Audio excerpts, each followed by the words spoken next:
Morning లేవగానే brush చెయ్యాలంట. అసలు ఈ రూల్ ఎవరు కనిపెట్టాడో గానీ ముందు వాడు చేసాడో లేదో నాకు తెలీదు.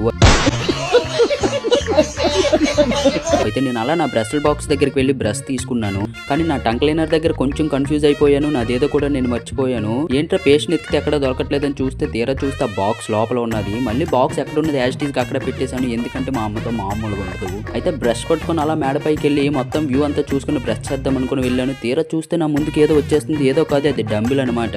ఇదేంటి ఇలా వచ్చేస్తుంది అని చూసుకుంటే బాగా గాలేస్తుంది, అందువల్లనే వచ్చేస్తుంది. అయితే బ్రష్ చేసుకున్న తర్వాత అలాగ ఒక పచ్చని పొలాల్లోకి వెళ్ళి అలా వ్యూ చూసుకుందాం అనేసి బయటకు వచ్చానో లేదో మా వీధిలో పెద్దలందరూ కూడా గ్రూప్ డిస్కషన్ వేసుకుంటున్నారు. వాళ్ళు ఏం మాట్లాడుకుంటున్నారో కూడా ఎవరికి అర్థం అవ్వట్లేదు. ఇక్కడ తాత అయితే ఏకంగా నిల్చొని వెళ్ళిపోతున్నాడు. అలా పచ్చని పొలాల మధ్యలోకి వచ్చేసాను. చూసుకున్నారు కదా, అక్కడ ఒక అతను అయితే ఆవులు తీసుకొచ్చి తన పనిని తను చేసుకుంటున్నాడు. నేను అలా మంచి నేచర్ని ఆస్వాదిస్తూ ముందుకు కదులుతున్నాను.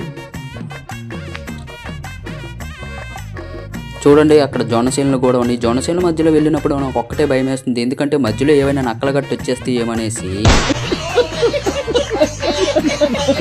అయితే అలా వెళ్తుండగా నాకు ఒక కొబ్బరి చెట్లు కూడా కనిపించా. కొబ్బరి చెట్లకి కొబ్బరి బొండాలు కూడా ఉన్నాయి. తెంపేద్దాం అనుకున్నాను, కానీ అక్కడ ఎవరైనా చూస్తే బాగోదని మరి తెంపలేదు. ఇంకా ముందుకెళ్తూ కొడితే ఒక నేలబావు కనిపించింది. మా ఊర్లో నేలబావులు అయితే ఇలానే ఉంటాయి. మరి మీ ఊర్లో ఉన్నాయో లేవో చెప్పండి. ఫైనల్గా అయితే మొత్తం నేచర్ అంతా మనం కంప్లీట్ చేసేసాం.